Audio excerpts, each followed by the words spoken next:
Grabe ito kung totoo kasi wala naman denial, wala naman pag-kumpirmasyon na si Senador Amy Marcos daw ang producer ng Pepsi Paloma movie, yung controversial ngayon.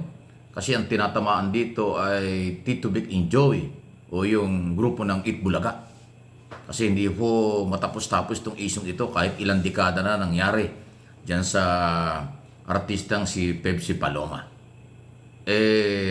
Isa nga sa napansin ko rito, kapag mag-i-eleksyon, ay lagi napapag-usapan itong Pepsi Paloma dahil si Senator Tito Soto na haligi ng Tito Vic and Joey, isa sa mga haligi. At yung Tito Vic and Joey mismo, ay lagi nababanggit kasi nga sikat sila at kandidato for Senator again, si Tito Soto. So, marami ng denial na ginawa ang kampo ng Tito Vic and Joey nung araw pa until now. Pero ngayon, kaya nga tinatanong ko kasi hindi ako sigurado. May nagsasabi, may nag-post kasi, may nag-forward sa akin kasi ng mga istorya. Sir Mike, anong comment nyo rito? Anong reaction mo rito? Anong opinion mo? Sabi ko, ano ba yan? So, tingnan ko, ayun. Tinatanong sa akin kung totoo daw ba na si Amy Marcos, senador, ang siyang producer. Diyan ho sa pelikulang yan. The Rapist, ang title, The Rapist. Talagang title pa lang, matindi, ano? The Rapist ng sa Pepsi Paloma. Para kung yun daw mga title parang yung nang rape kay Pepsi Paloma. Ganun ang dating. Ang tinamaan ay yung dati nilang pinagdududahan na Tito Vic and Joey. Kaya ngayon, eto na, hindi na po nakatiis si tawagin nila Bossing Vic Soto, kapatid ni Senador Soto. Magpapail na po sila ng kaso against director at saka producer ng pelikula. So kung totoo na si Senador Amy may kinalaman dyan, baka makasama siyang makakasuhan. Kaya nagkaroon ng parang kulay politika. Si Amy Marcos, kapatid ng Pangulo, na sa original kasama siya sa 12 na kandidato ng coalition, iba't ibang political party under President Marcos at ng Partido Federal ng Pilipinas. Pero umalis siya, hindi siya sumali. At itong si Senator Soto ay kasama doon sa 12 original na kandidato ni Pangulong Marcos until now sa ilalim ng Nationalist People's Coalition, NPC, political party na kaalyado ng gobyerno. So yun po yun. Si Tito Soto, kandidato ng NPC under ni President Marcos. Si Amy Marcos kasali dyan sana pero umalis siya, parang independent. Pero ngayon ay pinagdududahan na baka daw may kinalaman bilang producer. Totoo ba yun? Amy, magsalita ka, magpaliwanag ka. Ako hindi pa rin ako naniniwala, kaya nga tinatanong ko, totoo ba na ikaw ay producer ng pelikulang ito? Totoo bang ikaw may kinalaman dito? Kaya nagkakaroon ng kulay. So kung ito'y totoo, ibig sabihin Tito Vic and Joey laban kay Amy Marcos at saka sa director o producer na iba pa. Kung totoo yan.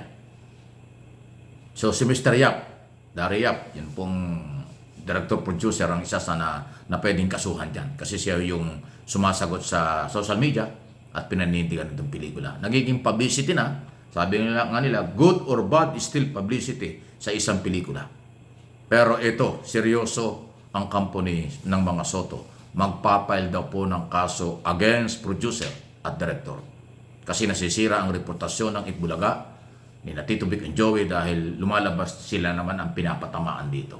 Kaya nga ang tanong, totoo bang may kinalaman ang Tito Vic and Joey dito sa kasong ito ni Pepsi Paloma na ilang dekada ng pinag-usapan, unfinished business, hindi ho magkaroon, walang closure. At ngayon ginawa pang pelikula kaya lalong uminit ito. So kayong mga viewers, subscribers na itong aking channel, especially itong MA Pinoy TV at saka yung isa pang channel natin, Mike Abi Opinions. Ano po ang inyong masasabi rito? Ito ba ay pure pang showbiz lang o nahaluan na ng politika? Ito ba ay hinahaluan ng kung ano? Pero siyempre merong reputasyon, may pangalan na nasisira. Katulad ng Tito Vic and Joey, Itbulaga, na sila ho may-ari niyan at yung kanilang pamilya ay nasisira dito. Kaya lahat may karapatan. Sabi naman ho ng producer, Mr. Yap, yung sumasagot sa social media, paninindigan daw nila ang kailang ginawa. Kaya nga lang yung title matindi, The Rapist ng Pepsi Paloma. Ayun. Pero ang lumulutang kasi yung mga dating issue. Bakit kaya hindi matapos-tapos ang issue niya? Totoo ba na may kinalaman sila? O totoo bang sinisiraan lang sila? O totoo bang ginagamit lang sila dahil para sumikat at makilala at panoorin ang pelikulang ito? Kasi Tito Vic and Joey yung pinagbibintangan, ay kilalang mga tao yan, haligi yan ng show business sa ilang dekada na. Halos 60 years na or 50 years na sila niya sa show business. Na mga producer, composer, artista rin, mga haligi talaga, malalaking artista yan, Tito Vic and Joey. As yung pinag-usapan ngayon. So, pagdating sa publicity, grabe yung publicity sa pelikulang ito.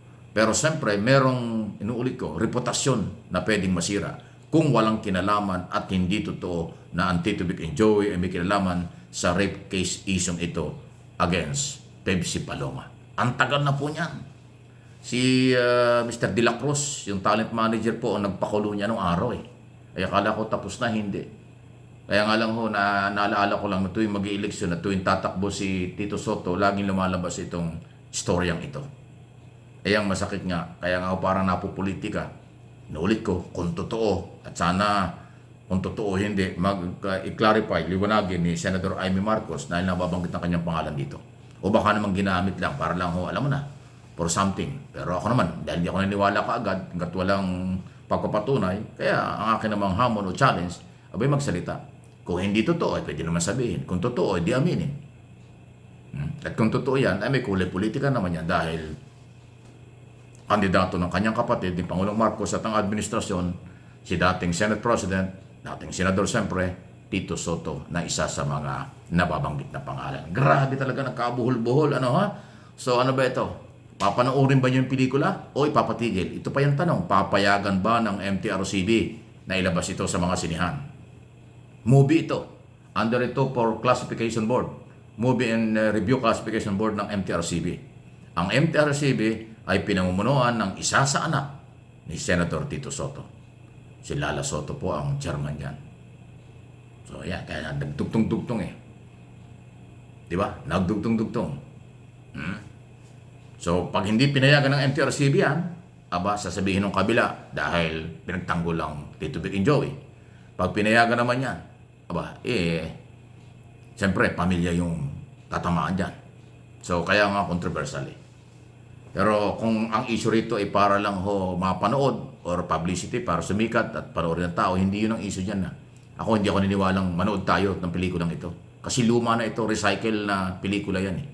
Recycle na story yan eh. Ngayon lang ulit binuhay. Anong story ng rape? Wala yan. Wala tayong makukuha ang aral dyan. Pinalalaki lang nila para kumita. Pinalalaki lang nila dahil may politikong isinasangkot, may malaking pangalang nadadamay. Yun ang purpose noon. Business is business. Pero kayo, bakit naman kayo magpapagamit? Di manood na lang tayo ng ibang pelikula. Napakaraming pelikula na magbibigay ng aral. Ano makukuha mong aral sa rape case issue? Sa rape case title? 2.5 na ang isong ganyan. Alayan. Malamang baka nagsisiraan lang sila. Magsalita yung dapat magsalita at mag-file ng kaso ang dapat mag-file ng kaso kung nasisira ang inyong reputasyon na katulad ng plano at gagawin ni Vic Soto. Please like and share ng video ito.